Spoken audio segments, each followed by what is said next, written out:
But we are in the midst of a jam-packed NFL season with a lot going on. Man, oh man, has it been great to watch. But unfortunately, some things off the field have kind of dampened the mood of the things that have happened on the field, and it's with a heavy heart we start there. Recently, head coach of the Las Vegas Raiders, Jon Gruden, resigned after it was basically ousted that he had sent homophobic and misogynistic emails. These emails were discovered by the New York Times, and the reports about the emails had followed a prior report that said Gruden had made racist comments about a union leader. The emails bashed female referees, the drafting of gay players, and players that had protested during the national anthem. Miles, I think this goes without saying, but this is not the type of culture that the NFL wants to build. Gruden's actions are inexcusable in every sense of the word. It was right for him to resign. He does not deserve to coach an NFL team. It was right that the Buccaneers had removed him from their Ring of Honor. And quite frankly, I'm still a little bit shocked that this is the type of personality we were dealing with all of this time. Even through his time working for ESPN as this kind of lighthearted personality, it's very hurtful to see that this is what Josh Gruden really thinks in one way or another. Now, it is really bothersome because these are some disgusting words, something you don't, something that's just hard to listen to, regardless of whose mouth it comes out of. And I think that Jon Gruden always had this football guy persona, right? This rough and tumble, ignorant, uneducated guy. But this is so far beyond that. This is hateful. Jon Gruden seems to have exposed himself as a hateful individual. And to be honest, that being said, it doesn't seem that the Raiders were run with a culture of discrimination. I don't think that in the locker room and just around the facility that he was seen as a hateful, disgusting character that he seems in this email. I think that even how bad his words were, I don't think that it affected how he treated his players all that much. Obviously, I could never really know. But it doesn't seem that the Raiders have had the beef with him that you would assume they would.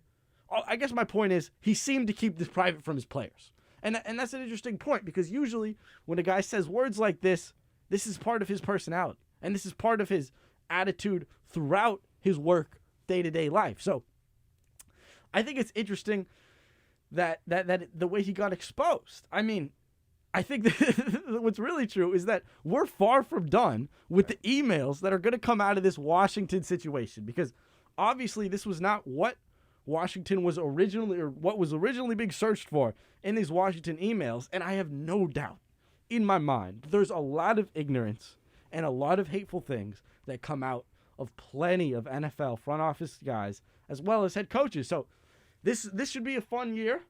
As for, you know, the culture of the NFL, that we might be able to get rid of some of the guys that we wouldn't have known that we needed to get rid of. So it's a bit of a new chapter for the NFL. Obviously, I don't have much sympathy for Jon Gruden. I don't have really sympathy for anyone who says these words.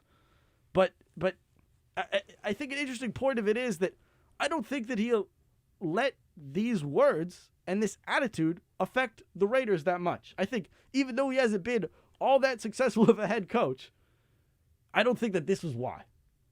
You said it earlier. It's been a great year for the NFL on the field. So many great storylines, so much action. And I think that's what makes this all the more hurtful to realize now in retrospect that this is the type of man we're dealing with. And this is the type of thoughts that he had kept privately to himself. Mm-hmm. Some of the things that he attacked here in these emails are things that the NFL has been working towards making fair for everybody. Yeah. And that makes it all the more upsetting. Female referees, drafting gay players like Michael Sam a few years back, having players protest during national anthems. Lord only knows what he might have said about the vaccine that is allowing players to play without these in and out COVID situations. All I'm saying is that it's a shame that this was somebody running an NFL organization and running a team in the first place. You know, regardless of if it actually impacted the team itself, I'm not so sure what it says about the culture that he was in there in the first place. What I mean, in the grand scheme of things, about the culture of the NFL, about the culture of this sport. When you think about football culture, you don't think of the acceptance of other people. That is definitely not on the top 5 things you think about a progressive culture around football. Anything but. And I think that obviously a lot of the older guys in football, like like I said, it doesn't shock me that an older guy in the game of football had these emails, and it surely won't shock me when more come out part of this same scandal. It's just, it really makes you think about the bigger picture of the role football plays in our society, and how the NFL and the culture of football could really be a catalyst for change in all of sports, given that it's known as the most conservative, and I don't even know if conservative is the right word, at times hateful and gross culture in sports. I think if the culture of football were to change, the culture of sport would change here in America. And it is tough to see a guy like Gruden have so much power, given that he's a man who thinks like this and a man who speaks like this, because there are so many head coaching candidates in the NFL that have grinded for 10, 20, 30, 40 years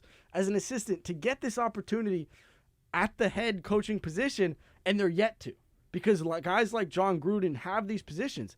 And it's just, it really makes you think, why is a guy like Jon Gruden getting these positions when there are just as valuable and deserving candidates throughout the NFL? Obviously, there are a number of factors in a head coaching decision. This is the man or woman who is supposed to lead your franchise for the future. Every time, I like to think of it like this. Every time you're looking to hire a new head coach, you're looking for a guy like Bill Belichick. You're looking for a Nick Saban. You're looking for the guy that is going to change the culture of your program, of your franchise, for the future. And obviously, Jon Gruden didn't seem like he was going to do that for Las Vegas, regardless of the hateful things that he says and believes. But man, oh man, it makes you think, in the grander scheme about head coaching hirings, there needs to be a different process. There needs to be different criteria. Grand scheme, I like that phrase, because the more and more I think about this, it becomes that. It is about the grand scheme. The NFL has maybe the largest reach in America. Mm-hmm. I'm not saying globally, clearly, but in terms of American sports, with the TV deals, with everything that goes into that, the NFL might have the greatest reach, which means the messages it sends matters. Yes. From its players, from its coaches, to Roger Goodell, who I've disagreed with many, many times. But the past couple of years, I've thought the NFL has at least tried to get on the right track. They might have put their foot in their mouth a few times. They might have done some things that had people scratching their heads, but the effort was there with things, like the Make a Change initiative, things like Salute to Service, things like breast cancer awareness, things like having female referees, things like having an openly gay player be drafted, sending the message that we are an inclusive league. Yeah. We're not the league of hatefulness. Yeah. We're trying to be more progressive in thought process. Do you think that the NFL, in one sense or another, does have a certain amount of responsibility to be that progressive league because of their reach? Absolutely, I think they do, and they definitely have the biggest reach. It's no comparison, the numbers that NFL does on Sunday compared to a regular season NBA game or MLB game, and obviously there's no real fair comparison because there are 17 games versus 82 versus 162 in the case of baseball. So obviously games are more valuable. They warrant more of a crowd. But that being said, the NFL is America's league. Right. And the best team in the NFL is America's team. And for a while we associated that with Jerry Jones and the Cowboys, obviously. And the years they had, and the dynasties they built over there. And now, in my opinion, America's team is the Kansas City Chiefs. It's hard to say, given that they're not even the reigning Super Bowl champions any longer, and they've had a subpar season so far. They play that role, and meaning there's no America's team in the MLB. There's no America's team in the NBA. America's team is via the NFL, and it is an interesting point because I don't know if I want Roger Goodell as the guy who I think can lead change in America via the culture of the NFL. But absolutely, they are responsible, and they must be held responsible for being a catalyst of change, for change. And moving forward, they have to set up a plan. They have to look into the head coaching hiring system. Like this year, obviously, we've seen a lot more diversity at the head coaching position, all you can ask for, in a one-year change. But that needs to be more moving forward. We need no one who brings this Jon Gruden culture into the NFL. And at a certain point, there needs to be accountability assigned to the NFL itself about what can we do on an everyday basis to change the culture of our league, because it's been this way for too long. Football is an amazing sport. It doesn't need to be that football is inherently gross, hateful, exclusive. It doesn't need to be like that. Football is obviously the most masculine game there is, where it's about physical domination in every sort of the word, but it doesn't need to include the culture of hate, the culture of discrimination, the culture of sexism, the culture of racism.